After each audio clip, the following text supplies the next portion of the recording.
est aujourd'hui le lundi 16 Tevet, on est le 24 décembre et le cours d'aujourd'hui sera pour la bénédiction de Aaron Véron ainsi que de son épouse Rachel Bat Fabienne Slama, qu'ils aient une réussite dans tous les domaines et en particulier pour la naissance future de leur enfant, ainsi que pour l'élévation de l'âme de Chana Bat Chaya, de Roger et Victorine Chanin, ainsi que de Eliaou Ben Avraham. Je voudrais, dans le cours d'aujourd'hui, résumer les points importants du premier livre de la Torah. On a fini effectivement la semaine dernière, Shabbat dernier, on a terminé le premier livre de la Torah, le livre de Bereshit. Nous commençons cette semaine un nouveau livre, le deuxième, le livre de Shemot. D'ailleurs, le prochain cours aujourd'hui encore sera sur cette paracha. Mais volontairement, je voulais, avant de commencer les enseignements concernant le deuxième livre, je voulais que l'on puisse peut-être mieux comprendre, malgré tous les cours qui ont déjà été donnés sur ce premier livre, je voulais que l'on puisse peut-être mieux comprendre quel était le message fondamental. Parce que c'est vrai, on lit les parachiotes les unes après les autres, on lit les histoires les unes après les autres. Ceux qui suivent mes cours savent que la Torah, c'est tout sauf un livre d'histoire. Toutes les histoires sont en vérité des codes qui transmettent des messages. Mais d'un autre côté, il y a tellement d'histoires, tellement d'événements, tellement de choses, tellement de messages qui sont transmis dans ce premier livre, que finalement il est difficile de voir la grande image et d'essayer de comprendre véritablement le message fondamental, profond, qui traverse ce premier livre. Ce premier livre qui porte le nom de Bereshit. Comme je l'ai souvent expliqué, c'est vrai pour chaque paracha, c'est bien sûr vrai pour chaque livre de la Torah. Le nom que porte une paracha ou le nom que porte le livre est bien sûr son identité. C'est-à-dire que le secret de ce livre, finalement, est caché à l'intérieur de ce nom. Bereshit. La traduction, bien sûr, française, simple, au premier niveau, au commencement. Mais Réchit veut dire beaucoup d'autres choses.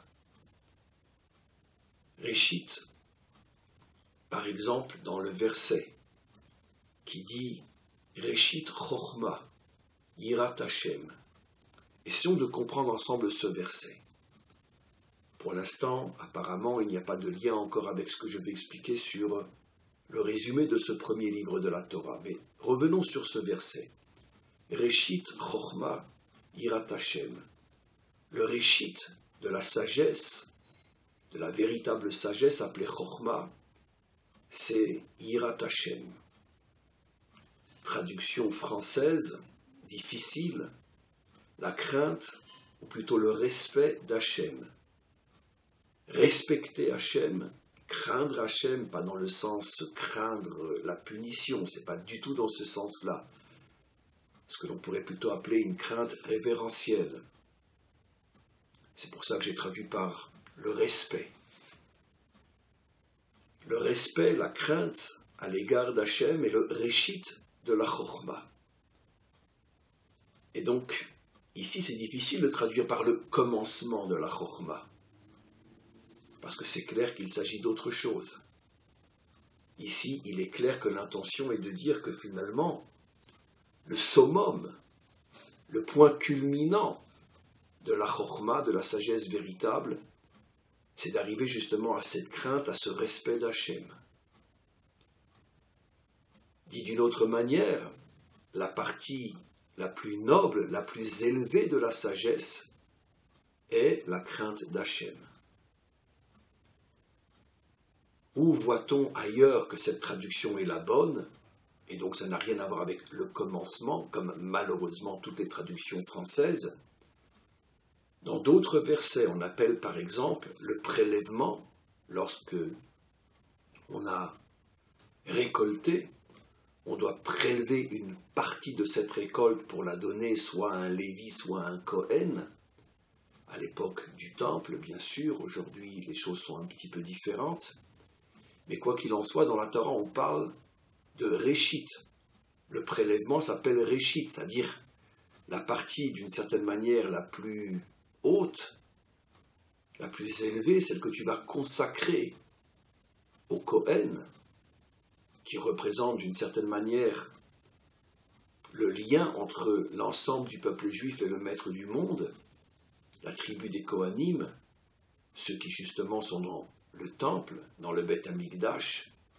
Le Beth Amikdash, comme on le sait, est la prise de connexion entre Dieu et son monde, entre Dieu et son peuple, entre Dieu et la terre d'Israël. Et ceux qui sont à l'endroit de cette connexion sont les Kohanim.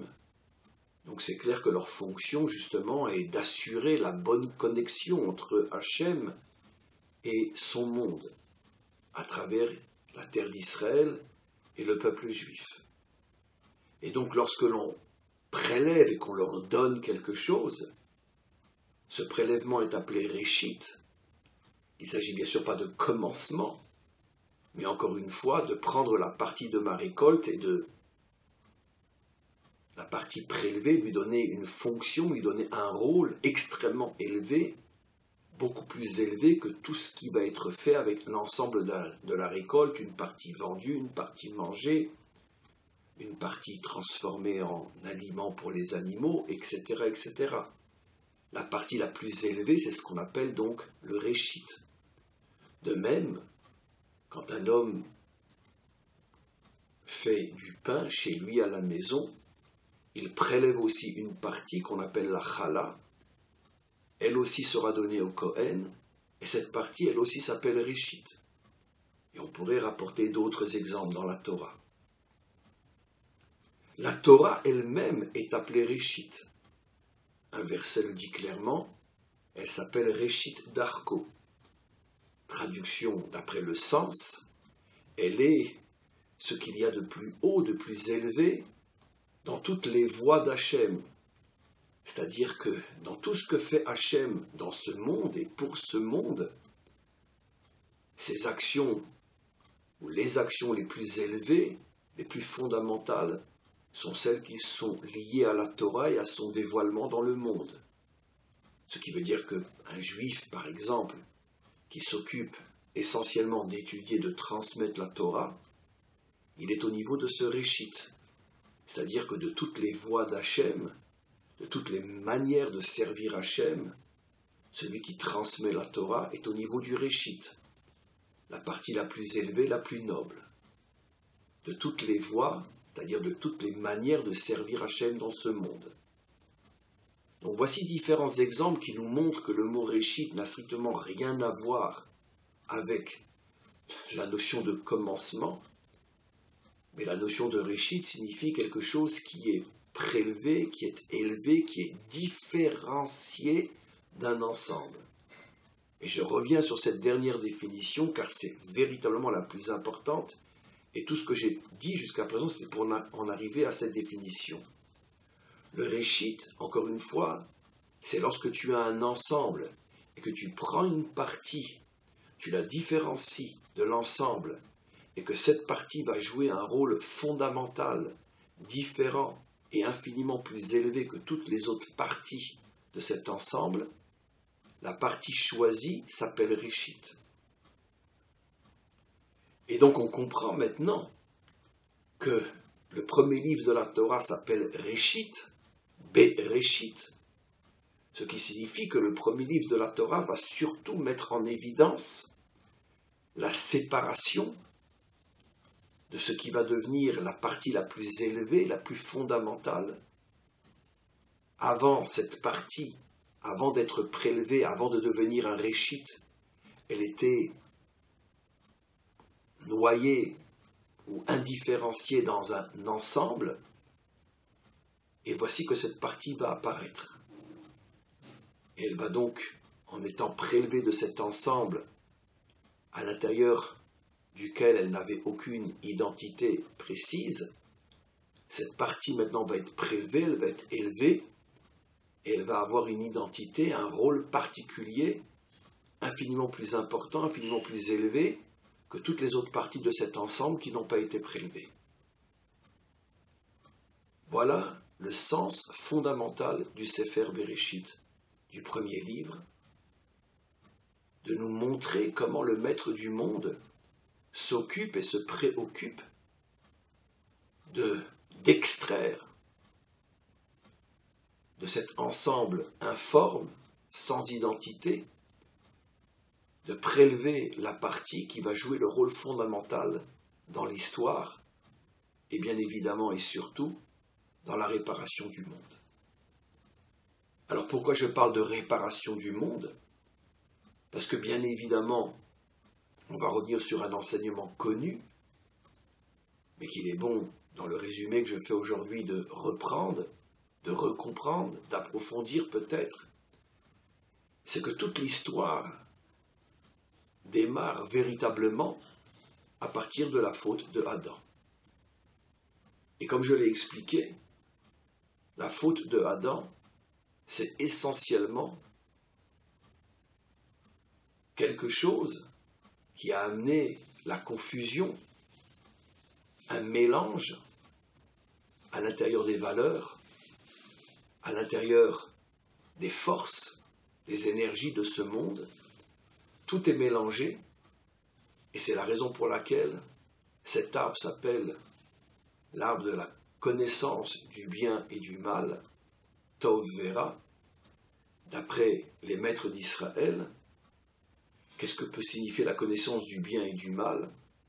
Là encore, j'ai fait exprès de mal traduire, ou plutôt de traduire comme malheureusement toutes les traductions, pour vous montrer, vous enseigner une fois de plus à quel point l'humanité tout entière est victime d'un véritable crime au niveau des traductions de la Torah, qui sont des traductions complètement fausses, complètement stupides, complètement ignorantes, et qui d'une certaine manière éloignent tous ceux qui veulent sincèrement s'approcher de la Torah, mais qui ne connaissent pas profondément la langue sainte, sont complètement trompés par les traductions, parce qu'en vérité, cet arbre, Etz Adat Tov Vera en hébreu, ne signifie pas l'arbre de la connaissance du bien et du mal, mais l'arbre du mélange du bien et du mal, ou on peut traduire aussi l'arbre de la réunion du bien et du mal.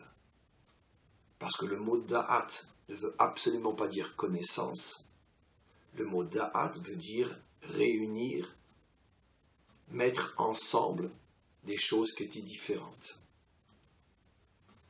La preuve la plus claire, j'ai toujours dit, toujours expliqué que quand on veut comprendre le sens d'un mot dans la Torah, on doit voir là où il est utilisé la première ou les premières fois. La première fois que le mot da'at dans la Torah est utilisé, c'est au sujet de l'union entre Adam et son épouse. Vaïda, Adam et Chava Ishto, il s'est uni à elle, il est rentré en elle pour ne faire qu'un. Et donc le mot da'at signifie l'union de deux choses qui étaient séparées. Dans la relation entre l'homme et la femme, pendant un certain temps, ils sont un avec l'autre, jusqu'à l'un dans l'autre. Donc le mot da'at signifie unir, réunir, mais pas dans le sens uniquement positif de l'union, de l'unité telle que nous la verrons au moment de la délivrance finale, comme il est dit, en ce jour Dieu sera un et son nom sera un. Ici, dans le cadre de cet arbre, c'est l'union entre le bien et le mal. L'union entre le bien et le mal signifie, comme expliquent nos maîtres, que partout où il y aura du bien, tu trouveras aussi du mal, et partout où il y aura du mal, tu trouveras aussi du bien. C'est-à-dire que cet arbre est la force qui plonge le monde dans la confusion totale. Tu n'es plus en mesure de trouver un bien totalement bien. D'un autre côté, tu n'es plus en mesure de trouver un mal totalement mal. Et c'est là que commence tout le problème de l'histoire. Et j'explique. Parce que s'il y a du mal dans le bien, ceux qui veulent t'éloigner du bien te montreront uniquement le mal qu'il y a dans le bien. Bien évidemment, le mal qui rentre dans le bien est minoritaire. Mais les forces contraires qui veulent t'empêcher d'aller vers le bien ne te montreront que cette partie mauvaise qui est dans le bien, afin de te dégoûter et de te détourner de ce bien. À l'inverse, lorsque le bien rentre dans le mal aussi est minoritaire par rapport au mal. Mais quand les forces contraires vont vouloir te faire aller vers le mal, elles ne vont te montrer que le bien qui est dans le mal. Et c'est comme ça qu'elles vont te tromper et elles vont te faire aller vers le mal. Cette explication est d'une simplicité incroyable et d'une profondeur infinie. Je redis ce que je dis. En mangeant de cet arbre, selon la métaphore bien sûr, cette faute a amené dans ce monde une véritable catastrophe, parce que maintenant les forces contraires, celles qui veulent empêcher que l'homme finalement puisse réaliser le projet divin, ces forces-là vont s'amuser et vont facilement empêcher les hommes d'aller vers le bien en leur montrant le mal qui est dans le bien, vont facilement amener les hommes vers le mal en leur montrant le bien qui est dans le mal. Pourquoi ? J'explique maintenant un peu plus. Parce que dans ce mélange, c'est la force qui se mélange qui est celle qui reste à l'extérieur. Donc celle qu'on voit a priori. C'est-à-dire que lorsque le bien va rentrer dans le mal, il va rester à l'extérieur, le bien. Ce qui veut dire que ceux qui voient le mal verront d'abord le bien qui est dans le mal et donc vont être attirés vers ce bien, vont aller vers ce bien, et après ils vont se faire piéger par le mal qui se cache derrière le bien parce que le mal est largement majoritaire. À l'inverse, lorsque le mal rentre dans le bien, le mal va rester à l'extérieur, et donc automatiquement ceux qui voudraient aller vers le bien vont d'abord voir le mal, vont être dégoûtés, vont avoir peur, et ne vont pas s'approcher.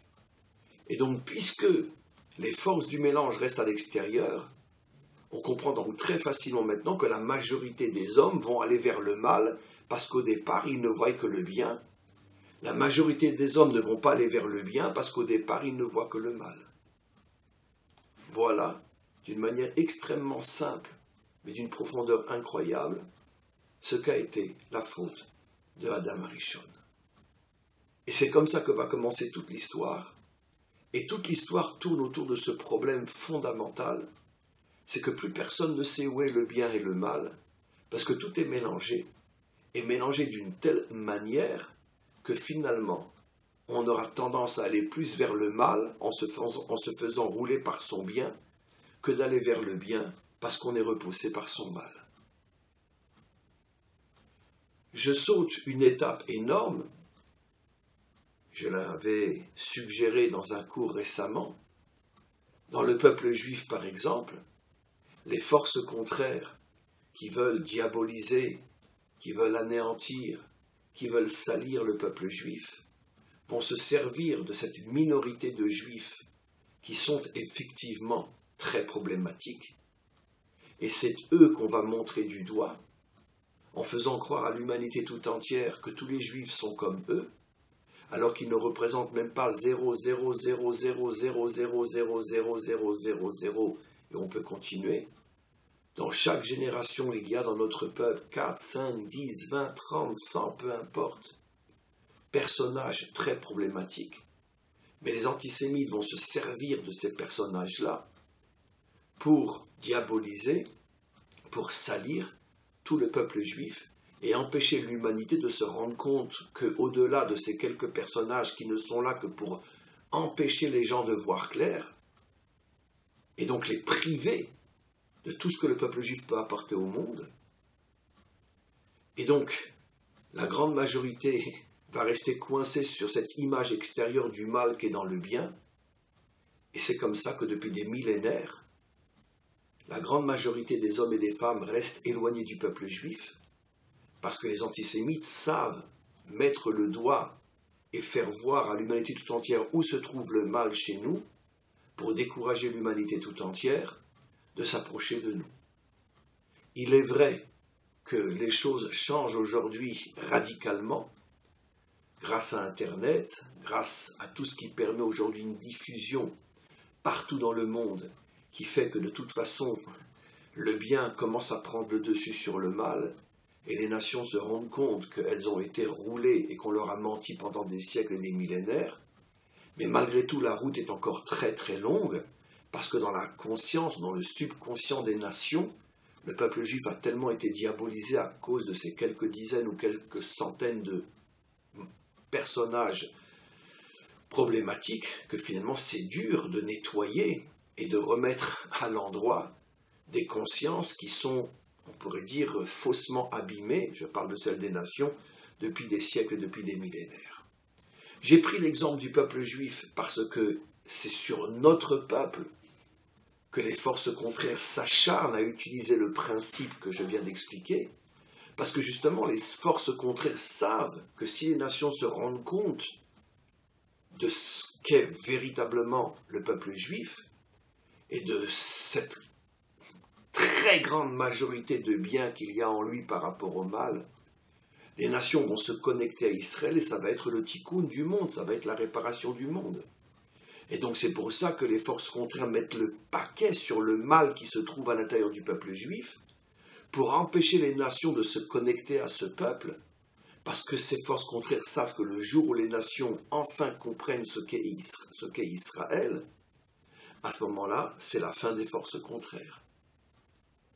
Ce phénomène est vrai partout, mais chez nous, il prend une proportion inimaginable, comme je l'explique, quand des voleurs, à titre d'exemple, ont caché ce qu'ils ont volé dans un endroit, et qu'ils ont peur que le propriétaire ou la police retrouve ce qui a été volé, ben ils vont s'arranger peut-être pour mettre à proximité de l'endroit où l'argent est caché, mettre des choses qui ne donnent pas envie de s'y approcher. Je ne sais pas, ils vont peut-être amener des serpents, des scorpions, peu importe. Comme ça, les gens auront peur d'aller dans cette direction-là.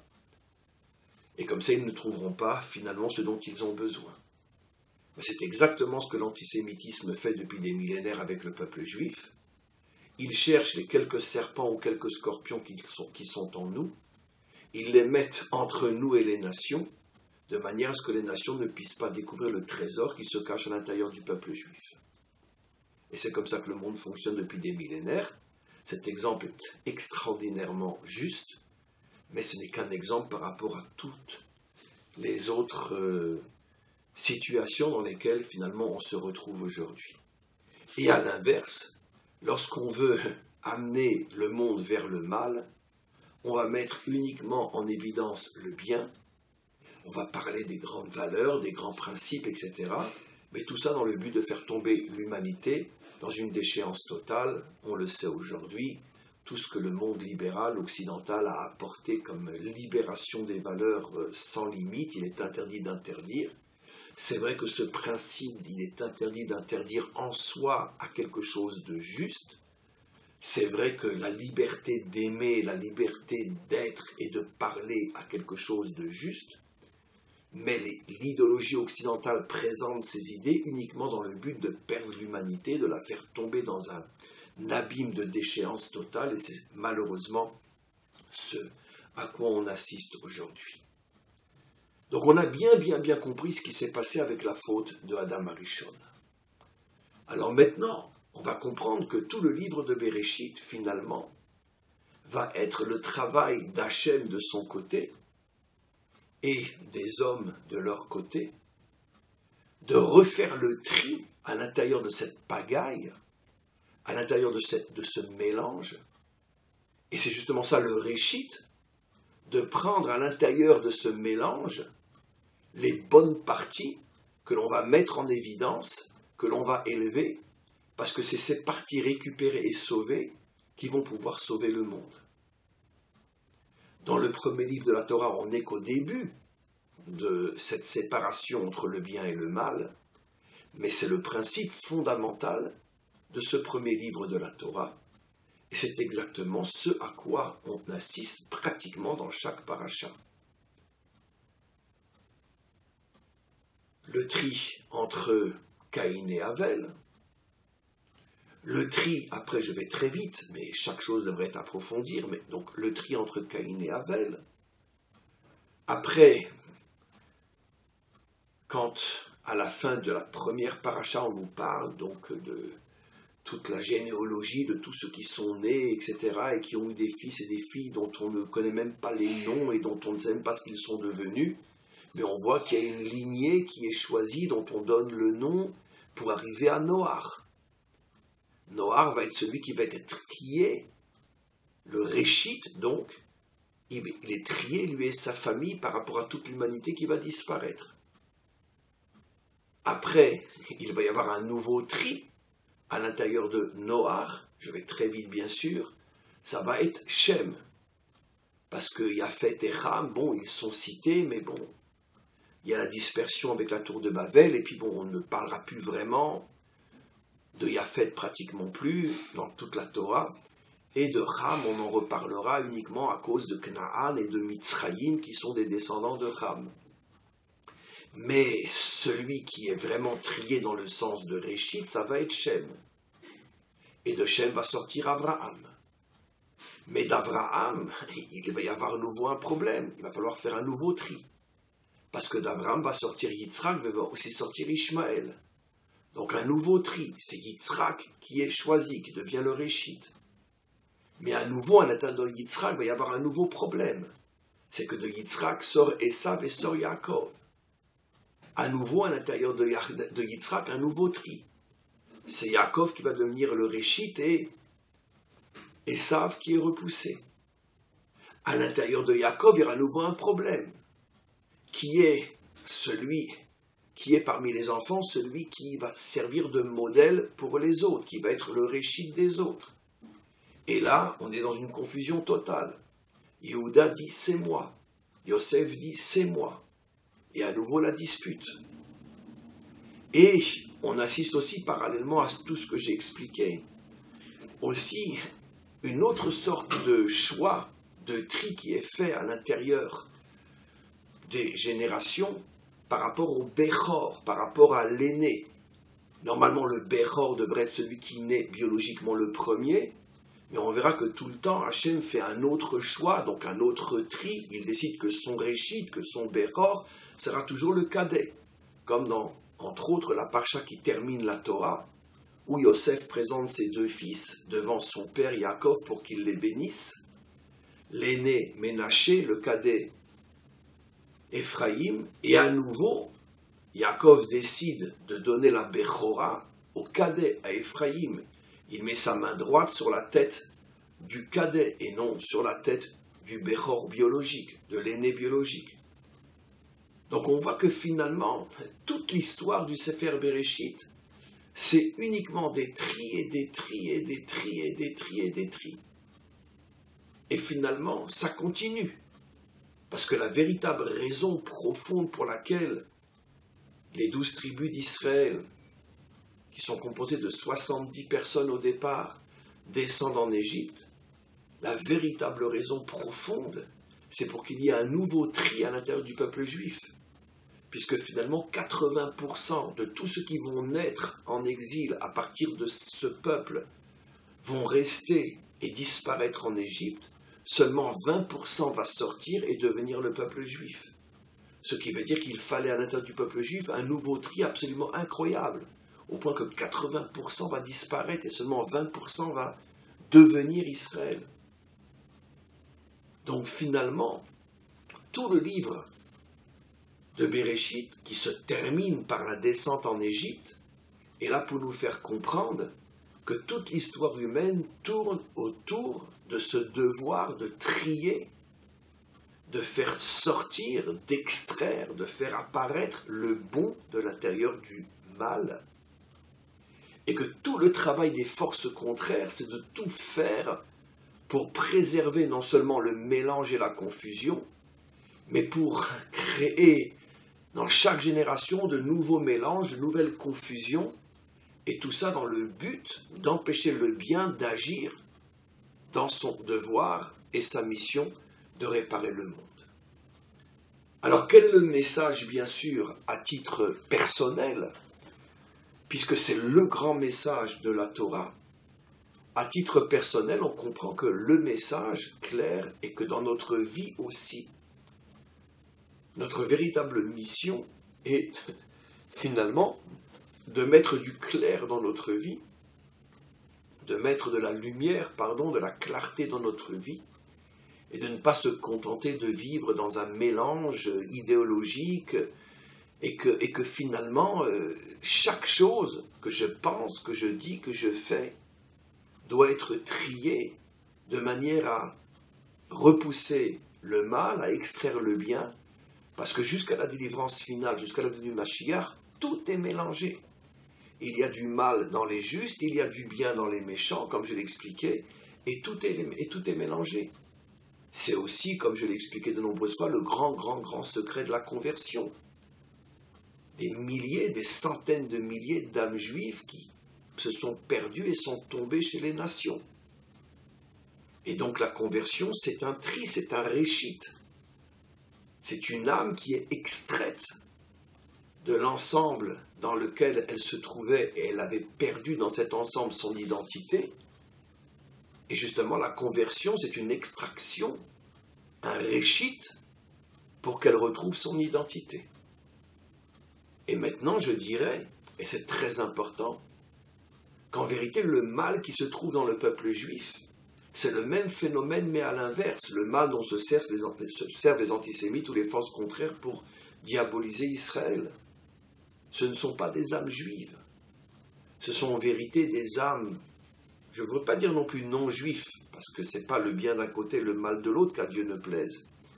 Mais ce sont des âmes qui ne sont pas adamiques, je préfère dire, qui finalement sont sorties de leur source première, sont malheureusement tombées chez nous, Israël, et finalement ces âmes destructrices et mauvaises et impures sont nées à l'intérieur d'un corps juif, et c'est pour ça qu'on les prend pour des juifs. Mais c'est le même phénomène que la conversion à l'inverse. De la même manière que, comme je dis toujours, un non-juif ne peut pas se convertir, quelqu'un qui se convertit, c'est qu'il était forcément juif au départ, au niveau de son âme. Exactement de la même manière, il y a dans chaque génération à l'intérieur du peuple juif des âmes extrêmement mauvaises, qui sont extrêmement minoritaires, mais elles sont extrêmement mauvaises, qui non seulement ne sont pas juives, ne sont même pas adamiques, bien qu'elles se trouvent à l'intérieur d'un corps juif. Et finalement, là aussi, il faut arriver à faire le tri, il faut avoir le courage de les dénoncer, de dire « vous n'êtes pas juif, vous n'êtes même pas adamique, quittez-nous, partez, pour qu'on puisse se laver de votre saleté, parce que finalement, vous amenez sur nous tous les malheurs de notre histoire, parce que les antisémites se servent de vous pour dire « regardez comment sont les juifs ». Et donc toute l'histoire dépend justement de ce tri absolument incroyable. Et le dernier qui réalisera la fin du tri sera bien sûr le Mashiach, qui, comme on le sait, reconstruira les 70 nations, parce que évidemment aujourd'hui tout est mélangé, même au niveau des nations et des nationalités. Aujourd'hui, ça ne veut plus rien dire être français, comme on le sait, puisque c'est uniquement, on pourrait dire, un acquis sur le papier, tu es français, un point, c'est tout. Même si tu n'as ni la culture, ni la religion, ni l'histoire, tu n'as rien. La notion d'être français aujourd'hui ne veut strictement plus rien dire. Etc. pour tous les autres peuples. Et c'est pour ça que le monde s'écroule. Parce qu'une nation sans identité est une nation morte. Et donc le Mashiach, lui, va vouloir sauver les 70 nations. Il ne va pas vouloir sauver que Israël. Et donc pour sauver les 70 nations, il va devoir les nettoyer de tout ce qui ne correspond pas à leur identité et de remettre chaque mélange à sa place et de reconstruire les 70 nations. En reconstruisant les 70 nations, il va aussi reconstruire Israël, faire sortir d'Israël tout ce qui n'est pas juif d'une manière authentique, Et le monde va retrouver son identité, et c'est précisément en retrouvant son identité que le monde va retrouver la paix, va retrouver l'unité, et qu'enfin la véritable histoire de l'homme va pouvoir commencer. Voilà le grand message de ce dernier livre. Il est à méditer, il est à comprendre, et Bezrat Hashem, avec l'aide du Maître du Monde, que l'on puisse être la génération qui verra la réalisation de ce projet fabuleux, de finalement de réparer la faute de Adam et de remettre le monde dans un ordre qui lui donnera vie, qui lui donnera force, qui lui donnera espoir, qui lui donnera la joie, la lumière, la sainteté, la paix et l'unité. Amen. V'chen yeh ratzon.